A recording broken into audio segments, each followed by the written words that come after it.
πώς ξεκίνησε το ταξίδι σου με τον εθελοντισμό? Ποιον ήταν έτσι το έναυσμα? Κοίταξε, ήμουν φοιτήτρια, ήμουν 23 χρονών και έτσι πολύ αυθόρμητα, επειδή γενικά μου αρέσουν τα ταξίδια, λέω να πάω στην Αφρική να βοηθήσω τα παιδιά. Χωρίς να το πολύ ψάξω για να... Δηλαδή, από τον ενθουσιασμό μου, τα έκλεισα μαζί με ένα φίλο μου, μαζί με έναν οργανισμό από την Αγγλία και πήγαμε για ένα μήνα να βοηθήσουμε θελοντικά εκεί. Μετά που πήγα την πρώτη φορά μου άρεσε τόσο πολύ, γενικά ήταν απίστευτη εμπειρία. Ήρθα πίσω και μόνος μου σκοπός ήταν να μαζέψω λεφτά για να ξαναπάω. Πότε έγινε αυτό και πώς ήταν έτσι η πρώτη εμπειρία, η πρώτη επαφή? Έγινε το Γενάρη του 2013 και πήγαμε για ένα μήνα. Ήταν, τι να πω τώρα, ήταν πάρα πολύ... Στην Γκάνα ακριβώς. Ήταν μια πολύ ωραία εμπειρία. Πας εκεί, είναι σαν να πας 50 χρόνια, 80 χρόνια πίσω στο χρόνο.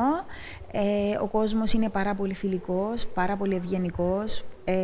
Έρχονται, θέλουν να σου μιλήσουν, θέλουν να είναι φίλοι σου. Βλέπεις βέβαια πάρα πολλά. Τις συνθήκες που ζουν.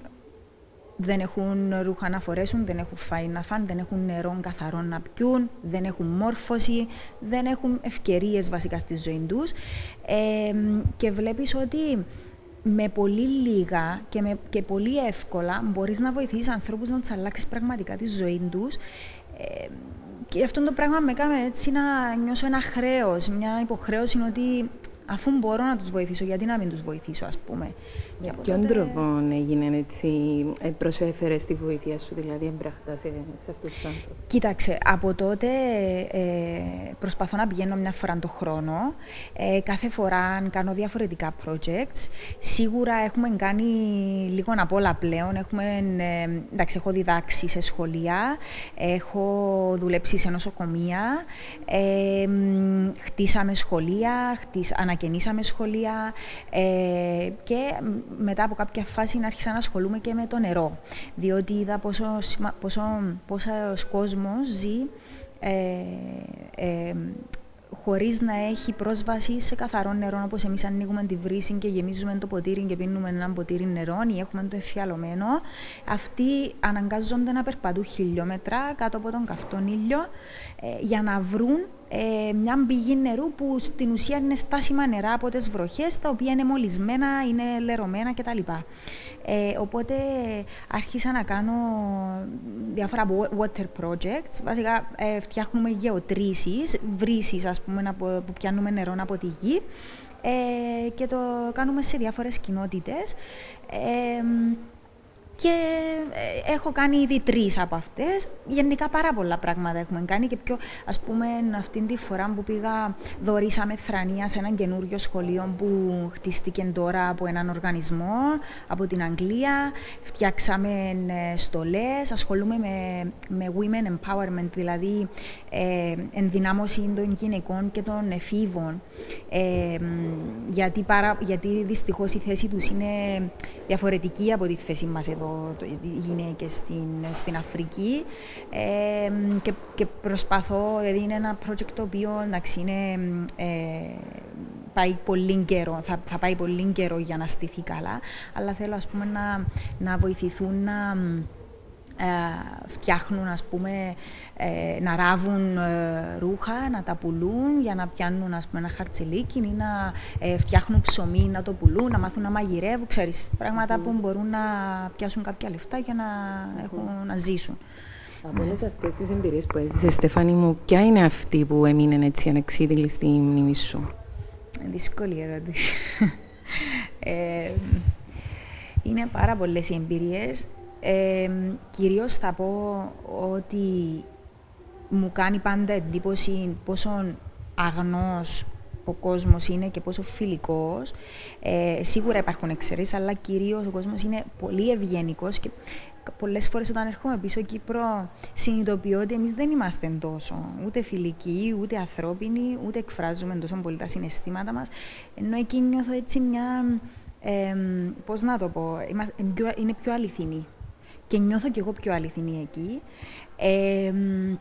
Αυτό είναι το ένα. Και το άλλο σίγουρα ότι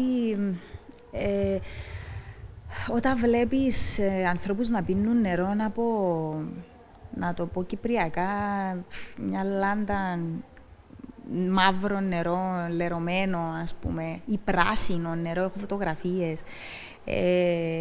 Να σου δείξω. Όταν βλέπεις ανθρώπους να πίνουν από αυτόν το νερό και μετά τους βλέπεις κάνουν εμετών, τους βλέπεις ότι είναι άρρωστοι, πάρα πολλοί κόσμος πεθαίνει. Λες ρε παιδί μου, ας πούμε, πόσο άδικο είναι εν έτη 2022 να ζούμε όλοι σε τούτη τη γη και κάποιοι να μην έχουν καν πρόσβαση στα απαραίτητα.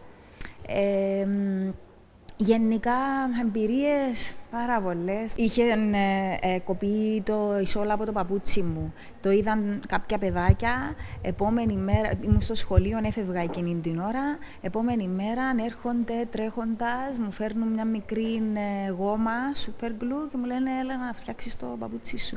Και εγώ κάπως ευχαριστώ, αλλά είναι παλιό το παπούτσι, δεν χρειάζεται φτιάξιμο. Αλλά για να δεις πόσο ας πούμε, θέλουν να βοηθήσουν και πόσο φιλικοί είναι.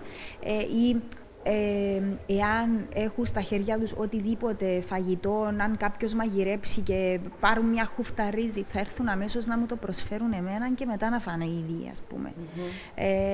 Γενικά... Υπάρχει και τεράστιο πρόβλημα με τη σύντηση, έτσι. Ναι. Αλλά κυρίως είναι με το νερό. Και αυτό που προσέχω κάθε φορά, αλλά ιδιαίτερα αυτήν τη φορά, την τελευταία που πήγα, είναι η έλλειψη μόρφωσης. Τι διαφορά κάνει, δηλαδή, με το που προσφέρεις μόρφωση σε έναν παιδί, θα δεις ότι η ζωή του θα εξελιχθεί πολύ διαφορετικά και ότι πραγματικά θα του αλλάξει τη ζωή του. Το έχω προσέξει με τα χρόνια ότι βλέπω παιδιά που δεν έχουν πάει σχολείο, κάθονται όλη μέρα σπίτι, μεγαλώνουν, δεν ξέρουν, δεν έχουν πάει ποτέ το σχολείο, συγκρίνοντας τα με τα παιδιά που έχουν τουλάχιστον την ευκαιρία να πάνε δημοτικό ή γυμνάσιο. Βλέπεις τη διαφορά, πόσο... όλα ξεκινούν από εκεί. Μετά το να βρουν μια λύση με το νερό, μπορεί να μπορέσουν να βρουν από μόνοι τους μια λύση να τα καταφέρουν, να βρουν κάποια χρήματα, να δουλέψουν, να βγάζουν τα προς το ζήν. Δηλαδή έχει μεγάλη διαφορά. Ο τρόπος που συμπεριφέρονται, εάν είναι μορφωμένα ή αν έχουν πάει ποτέ το σχολείο ή όχι, έχει μεγάλη διαφορά στο πώς συμπεριφέρονται. Η κυριότερη δυσκολία, Στέφανη, που συνάντησες, ποια ήταν?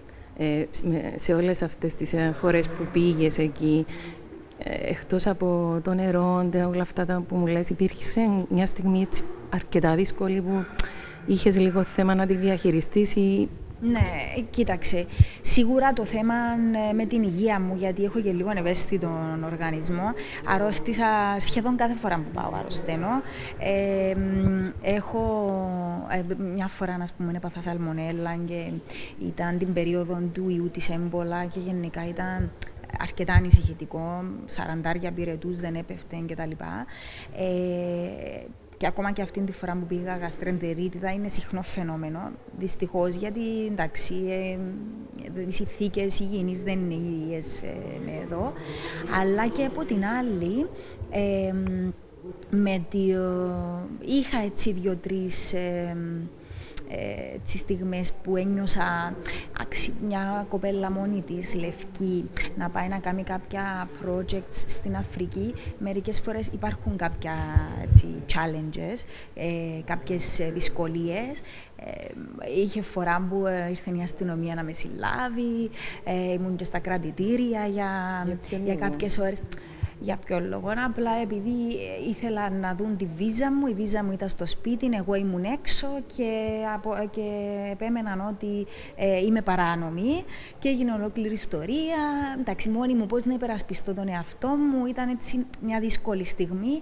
Γενικά είχα πάει, ας πούμε, σε περιοχές κυρίως είναι φιλικοί. Αλλά υπάρχουν κάποιες περιοχές που ο κόσμος δεν είναι τόσο φιλικός προς τους λευκούς.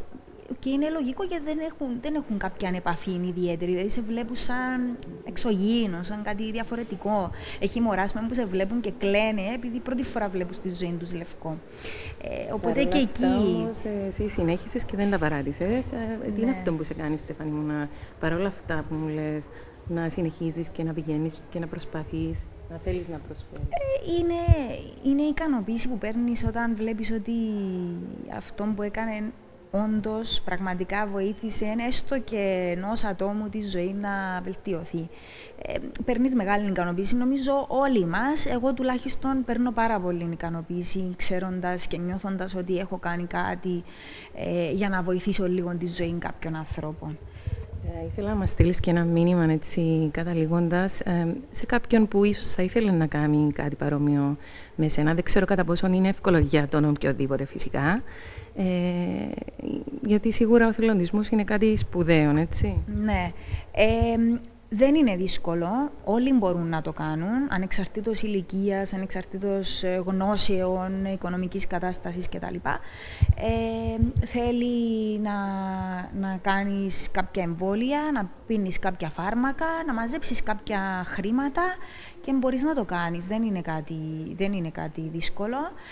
Το μήνυμα μου είναι να εκτιμήσουμε λίγο περισσότερο αυτά που έχουμε εδώ, γιατί αν πάμε λίγο μακριά και φύγουμε λίγο από την πραγματικότητα τη δική μας, θα δούμε ότι είμαστε πάρα πολύ τυχεροί που ζούμε σε έναν παράδεισο στην Κύπρο. Είναι μια πάρα πολύ όμορφη χώρα με όλα τα καλά. Και για κάποιο λόγο δεν το εκτιμούμε, δεν εκτιμούμε όλα αυτά που έχουμε, την οικονομική κατάσταση που έχουμε, γενικά την ελευθερία που έχουμε στην Κύπρο.